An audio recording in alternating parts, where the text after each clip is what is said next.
इस्लामाबाद के 6 जजों ने खत लिखा था, ऐसे ही 8 जज भी को खत लिख दें चीफ जस्टिस के खिलाफ। ये काजी फैज ईसा के खिलाफ साजिश करने की कोशिश कर रहे हैं। इतना गंद पड़ गया है पाकिस्तान की अदलिया में, करप्शन इतनी बढ़ गई है।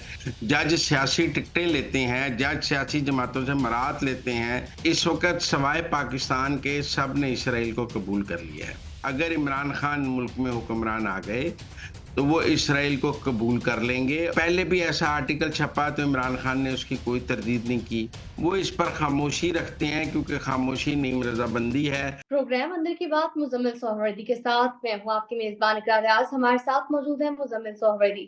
अस्सलाम वालेकुम, वेलकम टू द शो। क्या हाल है आपका? वालेकुम सलाम, बिल्कुल ठीक। आप सुनाएं, कैसी तबीयत है? मैं ठीक हूँ, अल्लाह पाक का शुक्र है। सर, आज के दिन में भी काफी अहम डेवलपमेंट्स हुई हैं। कुछ माजी में जो डेवलपमेंट्स हुई थी उनसे रिलेटेड अब आगे क्या होगा वो आपसे पूछना चाहूंगी। काजी फाइज साहब ने जो वजाहत मांगी थी, वजाहत पर जो जवाब मांगा था, उसके आने के बाद अब क्या होगा आगे, आप क्या देखते हैं? देखिए, वो जो काई साहब ने वजाहत मांगी, जिसके बारे में हमने कल बात भी की कि उन्होंने पूछा कि ये आपने कैसे वजाहत जारी की है, केस कब लगा, कॉज लिस्ट कब हुई, नोटिस कब जारी हुए, अदालती प्रोसेस कब पूरा हुआ। उसके बाद उन 8 जजों के अंदर आग लगी हुई है और वो समझ रहे हैं कि उनके ऊपर बहुत बड़ा हमला हो गया है और वो इस हमले का जवाब देने की बड़ी तैयारी की जा रही है। बहुत सारी इत्तलात हैं। एक तो ये है कि वो 8 के 8 जज मिलकर कोई मुश्तरका खत लिखने की भी तैयारी कर रहे हैं कि जैसे इस्लामाबाद के 6 जजों ने खत लिखा था, ऐसे ही 8 जज भी को खत लिख दें चीफ जस्टिस के खिलाफ और समझें कि ये चीफ जस्टिस के खिलाफ जो खत है ये लिख दिया जाए। लेकिन और भी इस तरह का किसी तरह करना चाह रहे हैं, लेकिन ये काजी फैज ईसा के खिलाफ साजिश करने की कोशिश कर रहे हैं। फ़ौज को उसमें मिलाइन करने की कोशिश कर रहे हैं, हालाँकि फ़ौज का इससे ताल्लुक नहीं, लेकिन आर्मी चीफ को इस मामले में घसीटने की कोशिश करने की प्लानिंग हो रही है। तो आजकल ये 8 जज जो हैं, बजाय इसके कि इस वज़ाहत का जवाब दें, उन सवालों का जवाब दें, ये कोई जवाबी हमला करने की कोशिश कर रहे हैं, उनके ऊपर काज़ी फ़ायज़ ईसा के ऊपर और फ़ौज के ऊपर। और जवाब देने की ये पोज़ीशन में नहीं है। एक तो ये बड़ी खतरनाक बात है। देखिए, हमें ये समझना पड़ेगा कि पाकिस्तान की अदलिया पाकिस्तान के आम आदमी को इंसाफ नहीं दे सकी है।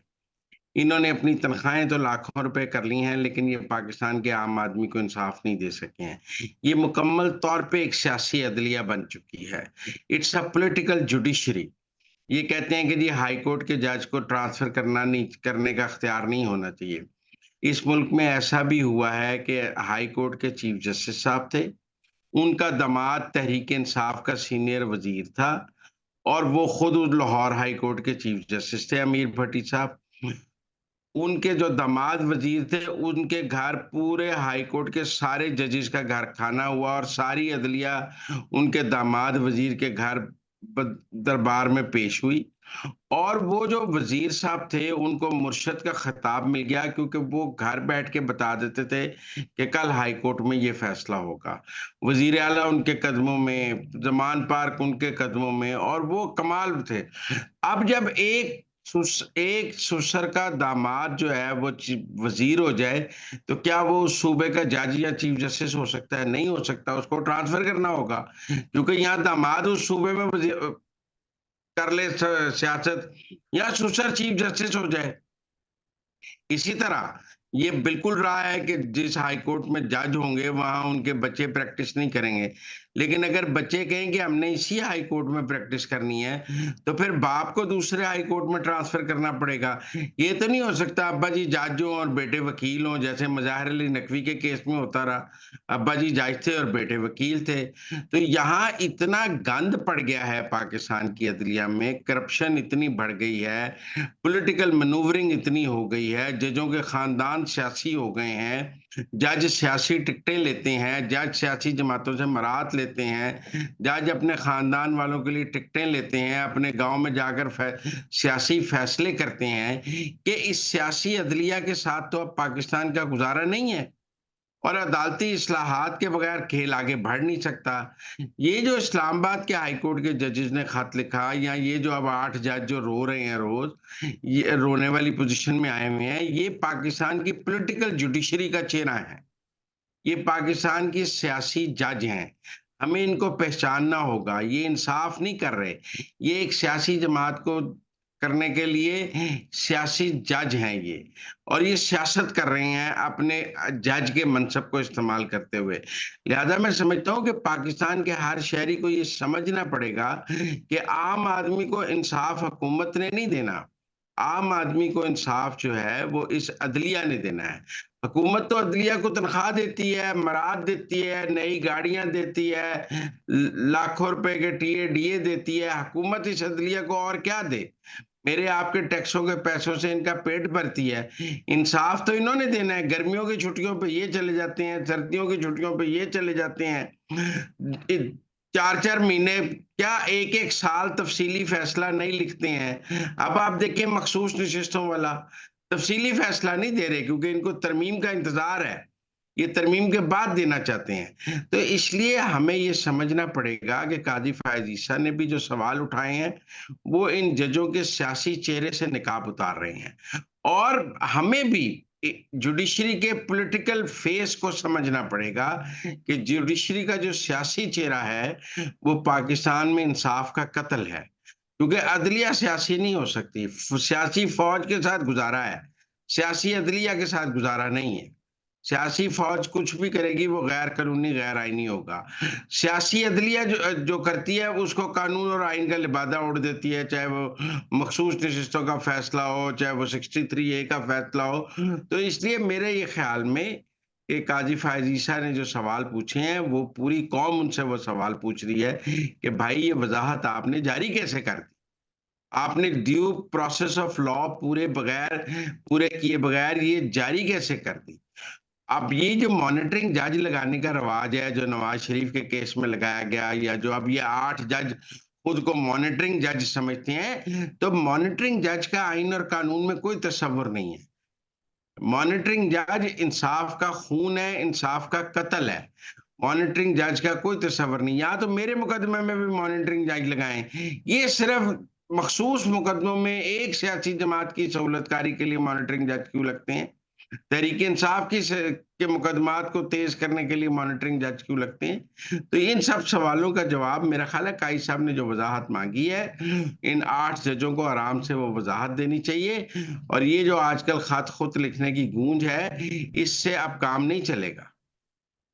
सर आगे बढ़ेंगे, कुछ बात करेंगे इस्राएली जरीदे की पोस्ट को लेकर। तो ये टाइमिंग पोस्ट की आप कैसे देख रहे हैं, जो उन्होंने खान साहब से रिलेटेड की है? देखिए, मैं समझता हूँ कि कुछ लोग ये कहेंगे कि ये आर्टिकल इमरान खान के खिलाफ साजिश है। ऐसा नहीं है। देखें, इस वक़्त सवाए पाकिस्तान के सब ने इसराइल को कबूल कर लिया है। सऊदी अरब के और इसराइल के भी ताल्लुकात बन ही गए हैं, और उसके बाद पूरे यूएई, बहरीन सब ने कबूल कर लिया है। तुर्की, मलेशिया, सब मुस्लिम ममालिक ने, मोरक्को ने, सब ने इसराइल को किसको बतौर रुकन कबूल कर लिया, और नहीं किया तो पाकिस्तान ने आज तक इसराइल को कबूल नहीं किया है।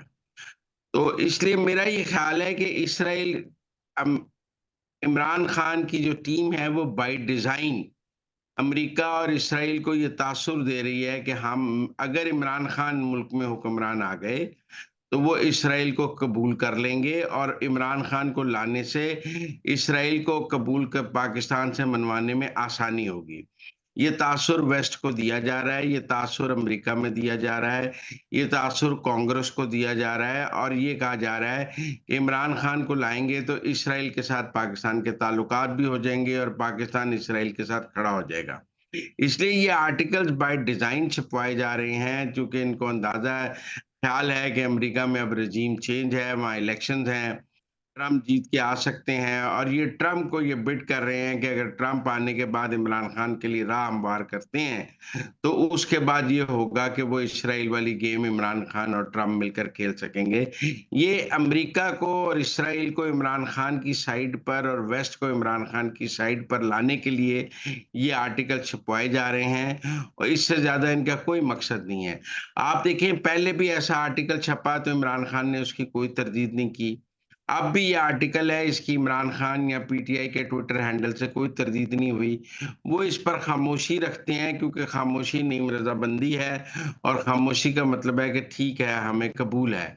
वरना आपके खिलाफ ऐसा आर्टिकल छपा हो, आप तो तूफान मचा दें कि हम यरूशलेम पोस्ट पर केस करेंगे, हम कभी इसराइल को कबूल नहीं करेंगे।